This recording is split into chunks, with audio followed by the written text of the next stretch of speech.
तो आइए अब देखते हैं रिफ्लेक्शन। तो रिफ्लेक्शन की डेफिनेशन यहाँ लिख दिया, देखिए, the ray of light returns into the same medium when it falls on a polished smooth surface, है ना। तो अभी मैंने बताया था जैसे कि सेम डेफिनेशन लिखी है, वही जो मैंने बताया था। क्या लिखा हुआ है देखिए, अगर हिंदी में बोलूं तो, कि अगर कोई रे ऑफ लाइट रिटर्न हो जाती है, मतलब वापस हो जाती है सेम मीडियम में, रे ऑफ लाइट रिटर्न हो जाती है सेम मीडियम में, कब? जब वो पड़े किसी पॉलिश्ड स्मूथ सरफेस पे, तो उसे बोला जाता है रिफ्लेक्शन। यहां पर मैं ड्रॉ करके आप लोगों को बता देता हूं, देखिए ये मैं मिटो दे रहा हूं अब, ठीक है। डेफिनेशन, जो डेफिनेशन है, एग्जाम्पल के तौर पर आपको समझाऊंगा क्या इन्होंने बोला है।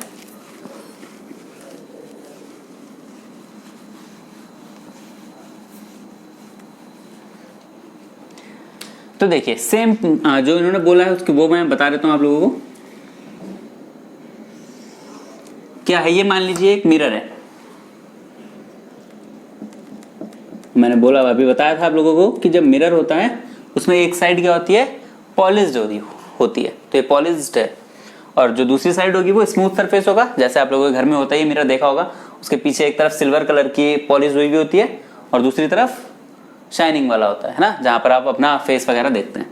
तो क्या हुआ, उन्होंने बोला कि इस पर क्या हुई, एक लाइट आई, ये, और ये लाइट आई, मैंने अभी आप लोगों को बताया था कि ये जो लाइट आई इसका नाम क्या होगा? इंसिडेंट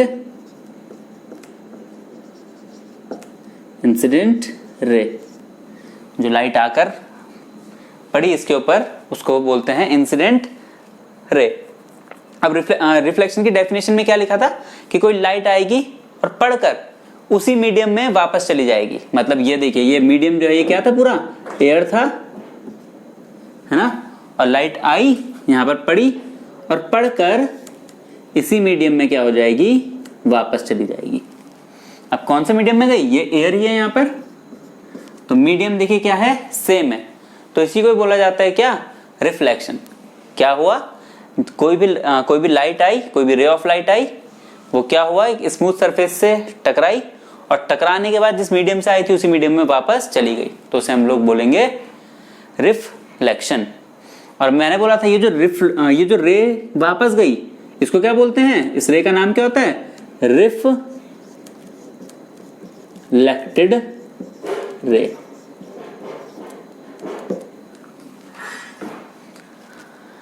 तो इतना समझ में आया होगा आप लोगों को कि ये जो है हमारे पास, ये क्या हो गया? रिफ्लेक्शन हो गया। अब देखिए, अब क्या कर रहा हूं मैं यहां पर, इस सरफेस के ऊपर, ये जो सरफेस है, ये जो सरफेस हमारी है, इसके ऊपर मैं क्या खींच रहा हूं? एक नॉर्मल खींच रहा हूं। नॉर्मल का मतलब क्या होता है? परपेंडिकुलर लाइन, है ना। तो यहां पर एक परपेंडिकुलर में खींच लेता हूं। देखिए ये मैंने क्या किया, इसके ऊपर एक परपेंडिकुलर खींच लिया।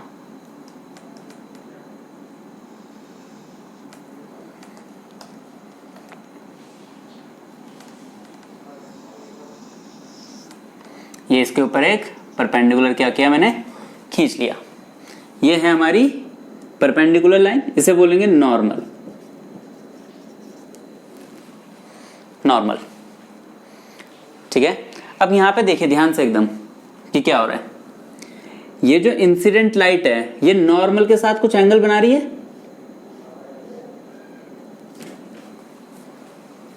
ये जो इंसिडेंट लाइट है ये क्या कर रही है? ये जो नॉर्मल है इसके साथ कुछ एंगल बना रही है, यहां पर ये एंगल, है ना।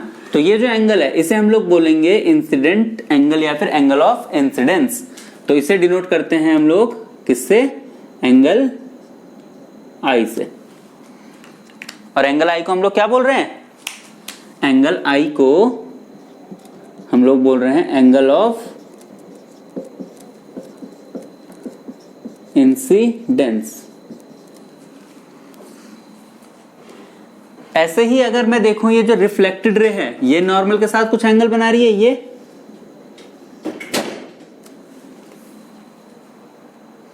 है ना। तो इसको हम लोग बोल रहे हैं रिफ्लेक्टेड रे के साथ बना रही है, तो इसे बोलेंगे एंगल आर। तो इसे जो एंगल आर है ये, इसको क्या बोल रहे हैं? Angle of reflection. ये जो एंगल आर है इसे बोल रहे हैं एंगल ऑफ रिफ्लेक्शन। अब ये जो रिफ्लेक्शन हो रहा है ये क्या करता है, दो लॉस को फॉलो करता है।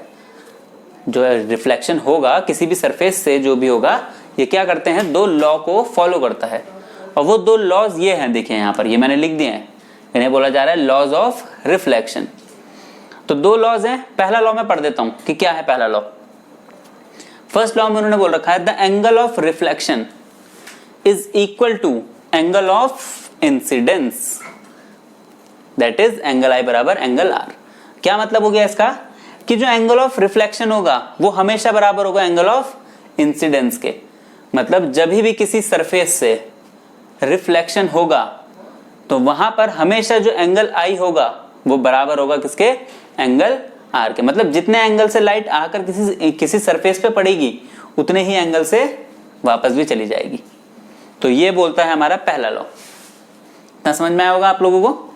सेकंड जो लॉ है उसमें देखिए क्या बोल रखा है, the incident ray, reflected ray and normal lie on the same plane, या फिर सेम पॉइंट भी बोलते हैं कई जगह पर, किसी किसी बुक में सेम पॉइंट भी लिखा होता है। क्या होता है कि जो इंसिडेंट रे है, रिफ्लेक्टेड रे है और नॉर्मल है, वो एक ही पॉइंट पर मिलेंगी, सेम प्लेन पर मिलेंगी। तो ये देखिए तीनों की तीनों क्या है, एक ही पॉइंट पर या एक ही प्लेन पर क्या हो रही हैं, मिल रही हैं। तो ये है हमारा क्या, सेकंड लॉ, कि जो तीनों की तीनों रेज हैं, इंसिडेंट रे, रिफ्लेक्टेड रे और नॉर्मल, ये लाई करेंगी किसी एक सेम प्लेन पे या फिर सेम पॉइंट पर। तो ये है हमारे रिफ्लेक्शन के दो लॉज। तो आई होप आप लोगों को इतना समझ में आया होगा। मिलते हैं नेक्स्ट वीडियो में इसके आगे के टॉपिक के साथ। Thank you.